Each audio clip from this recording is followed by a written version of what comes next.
Hey YouTube, and welcome to part 2 of this episode of Baby Shower Prep. In this video, we're going to be making mocha cupcakes with espresso buttercream, and I've been looking forward to this recipe for way too long. So I've got all of my ingredients laid out here. I'm currently brewing some coffee for the cupcakes. So let's go through what we're going to need for the cupcake portion, and then I'll come back again in just a little bit after we make the cupcakes to talk about what we'll need for the buttercream icing. So we've got quite a spread of ingredients here. I can guarantee you it's going to be packed full of flavor. We're going to need a half a cup of brewed coffee, which is currently going right now. I'm happening to make decaf today for a couple of reasons. One, I'm pregnant and so I'm trying to limit my caffeine intake. There's still going to be some caffeine in here, but I'm trying to limit where I can. And of course, as I mentioned before, this is for a baby shower, so the guest of honor is also pregnant and I don't want to overdose us on caffeine. So I'm doing decaf, but you can do regular coffee if you don't have any of those concerns. We are also going to be adding 1.5 teaspoons of espresso powder, which is right here. That is going to have caffeine, so again, that's why I'm trying to limit the caffeine in the coffee. We're gonna need half a cup of whole milk. I'm leaving that in the fridge until I need it. A teaspoon of vanilla, 1 1/3 cup of all-purpose flour, 1/3 cup of unsweetened cocoa powder, a teaspoon of baking powder, half a teaspoon of baking soda, hiding back behind here, 1/4 teaspoon of salt. You always want to add just a little bit of salt into anything sweet you're making. 1/2 cup of unsalted butter. I actually don't have that over here. It's on the other side of my kitchen, but that has been softening overnight for pretty close to 24 hours now. We need half a cup of granulated sugar and half a cup of light brown sugar. I don't have light brown sugar. I'm just going to double the amount of white sugar, the granulated sugar, and add a little bit of molasses to make my own brown sugar. I really need to make up a big batch of brown sugar so I don't have to do that every time I need brown sugar, but this is how we're going to make it work today. Lastly, for the cupcake part, we need 1 egg, also at room temperature. Alright, so I've already started with step 1, which is to preheat the oven to 350 and to line my cupcake tin. This has cooled to room temperature, so we're ready to go. The second step after preheating your oven and lining your baking tin is to mix together the espresso powder, coffee, and milk, and vanilla. So I'm going to do that next. I'm using 1/2 teaspoon and it needs 1.5 teaspoons, so I need 3 of these. Let's see. I'll grab a fork instead of a whisk. I also went ahead and got my milk out because we're going to be adding that to this in just a little bit. Make sure the espresso powder is completely dissolved. Looks about good. Before I add any vanilla, I'm going to add my milk because I just need, I think, 1/2 cup. Let's double check that. 1/2 cup of milk, so I'm going to measure up to the 1 cup line because I've already got 1/2 cup of coffee in here. Great. I'm going to stir my espresso powder just a little bit more. Alright, next is the vanilla, which I need 1 teaspoon. I never measure vanilla, I just kind of use the cap, and I will do 2 capfuls. And once we're done with that, we can set this aside, and then I will get ready my dry ingredients. Flour, cocoa powder, baking soda, and salt. Let's start with our flour. I need 1 1/3 cup. Let me get my knife. I think I've mentioned this before in another video, but if you're baking, you really want to make sure that you level off all of your ingredients. If you have a kitchen scale, that's even better. It's more accurate than using cups.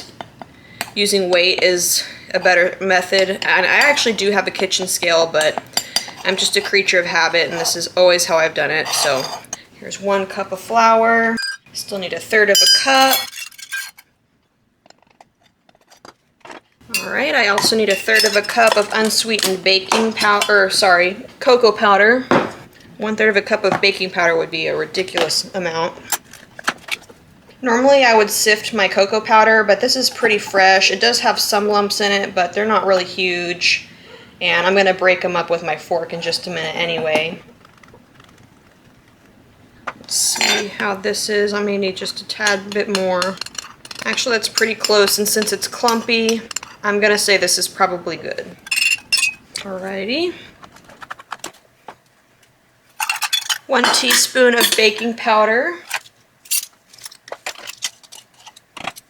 1/2 teaspoon of baking soda. And 1/4 teaspoon of salt. I'm gonna break the rule and measure over my bowl. I'll just be extremely careful about this. Perfect. All right, let me get another fork so that I can mix this all together really well. And if you wanted to get the dry ingredients ready before the coffee and milk and vanilla mixture, totally fine, not a big deal. Honestly, sometimes I even start creaming the butter and the sugar together before I start this, but I figured I'll follow the recipe this time. It's my first time ever making this. I have made something similar. I've made a chocolate cake. I think the recipe is called like the best chocolate cake ever in the world or something like that. And it's got brewed coffee in it as well. That recipe is pretty liquidy when you go to pour it into your cake pan, but oh my gosh, it was so moist. It was not soupy or goopy whenever you go to cut the cake. And that's definitely my favorite chocolate cake recipe, so we'll see how this compares. That's looking pretty good. Let's set this aside. Actually, I'm going to need my sugar in just a second. Next, it's time to cream together our butter and sugar. So I'll get my butter added to my stand mixer here. Nice and soft butter. This will be really easy to cream with the sugar. And because it's half a cup of granulated sugar and half a cup of brown sugar, and I don't have brown sugar, I'm just going to use 1 cup of granulated sugar and add molasses. To make brown sugar, you want between a teaspoon and a tablespoon of molasses per cup of sugar. So I need somewhere between half a teaspoon and half a tablespoon of molasses for half a cup of brown sugar, depending on if you want light or brown sugar. I think molasses adds a nice richness to flavor. I think it'll go really well with the coffee, so I'm going to go ahead and add about half a tablespoon of molasses. Luckily I have a standalone tablespoon here, so let's use this. A little too much. Let's see how that is. Just a little too much. Alright, this is looking pretty good.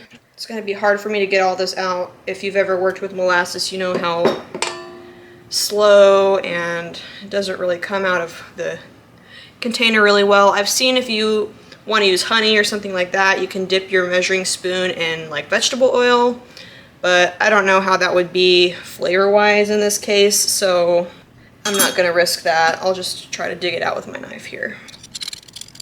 I think I'm done measuring dry ingredients, so I don't need my leveler, and I've got plenty of knives if I need one anyway. Alright, let's call that good. Get this lowered, and we're going to beat on medium until it's light and fluffy. Notice I'm using my paddle attachment. If you use a whisk, it's much harder to clean, and the hook is really for dough. This is getting pretty close, so I'm gonna take a second to scrape down the sides of my bowl to make sure I'm getting everything well incorporated, and then we can move on to the next step. Look at that molasses, I'm glad I did this. Honestly, judging by the color of this, I could probably add a little bit more molasses, but I'm cooking for a party, so I'll just go with this for now. I'll mix this for just another minute or so, and then we'll start adding the rest of the ingredients. Alright, next to this we're going to add our egg. I was doing a little reading earlier, and if you use a room temperature egg, it's supposed to help, first it's supposed to help the egg be more easy to combine with the rest of the ingredients. It's also supposed to help your cake rise better. Now this only has 1 egg, so it's probably not, oh my gosh, a double yolk! How cool! It's probably not going to make a huge difference in this because there's only 1 egg, although maybe there's 2. But the more eggs you have, like if you're making an angel food cake or something with a lot of eggs in it, it will make more of a difference. Let's go ahead and get this going. It's looking pretty good. The reason that the room temperature egg is supposed to be better is because it's less viscous, which means it's a little bit less thick, more runny, however you want to say it. I'm going to make sure my sides are scraped down. There's still kind of some dry butter-sugar mixture, and I'm going to scrape this off a little bit with my fork here. We're about to add the flour and the coffee mixture, so not a big deal if I get a little bit in here. Looks good.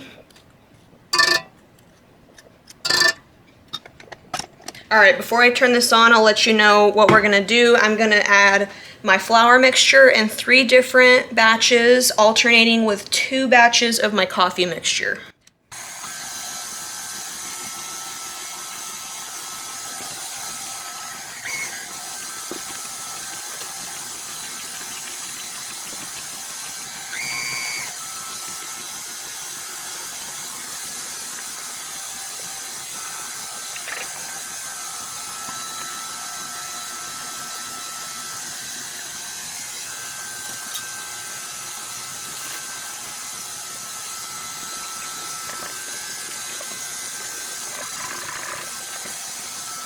Now this still has a little bit of mixing to do. I need to scrape down the sides. By the way, I'm not sure exactly why we're supposed to alternate the wet and dry ingredients, but I have a theory. So if you know for sure what the right answer is, please let me know in the comments. I'd love to learn. But what I think it has to do with is the gluten production, because gluten is formed when wheat comes in contact with water, and wheat's not the only grain that produces gluten, but that's kind of the most common I think most people come in contact with. And the more you knead dough or mix the flour in the water, the more chance there is for the gluten to be produced. Now if I was using cake flour, that might be mitigated a little bit, but the recipe calls for all-purpose flour. That's what I've got and that's what I'm using. Smells so good. Alright, I think we are ready to go ahead and fill our lined cupcake tin. So I'm gonna go grab those real quick, get this cleaned up, and we'll move on to the next step. Alright, there's so much more room now that I've cleaned off my countertop. So I'm gonna go ahead and fill these. The recipe says to do 2/3 full, but I'm gonna try to do only halfway full. The serving size, or the number of servings that the recipe says this makes, is 16. I'm gonna try to get 2 dozen. We'll see if I can or not. This batter is super fluffy. I think these are gonna be really good. One other thing I read that the room temperature eggs is supposed to affect is the cook time. So not only am I filling these a little bit under what's recommended, oopsies, cat. I'm underfilling these a little bit, and I used room temperature eggs, so it may cook for a little bit less time than what's on the recipe. The recipe says 17 to 20 minutes. I think that's kind of long for cupcakes. So I'm gonna set my timer for about 15 minutes and check them with a toothpick.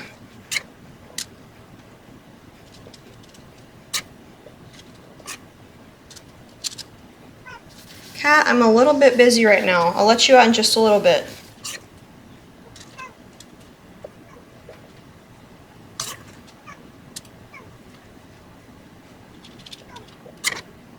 I might actually be able to get 2 dozen out of here. Let's see. Kat, I will let you out in a minute.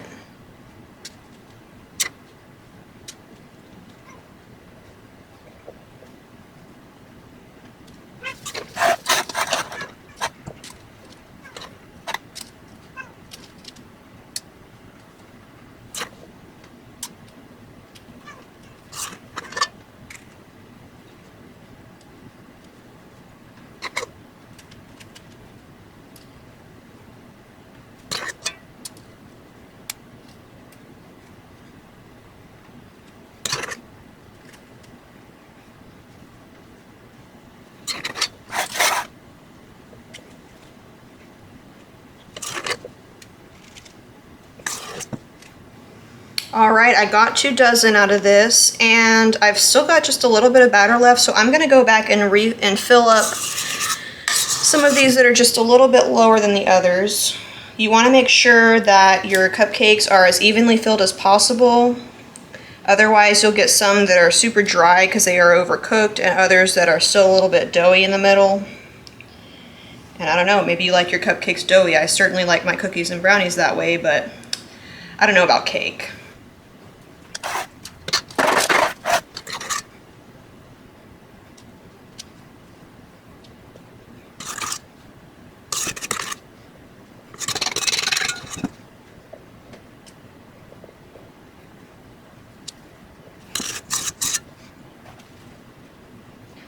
All right, I think that about does it. I'm gonna pop these in the oven for about 15 minutes and I'll check them after that.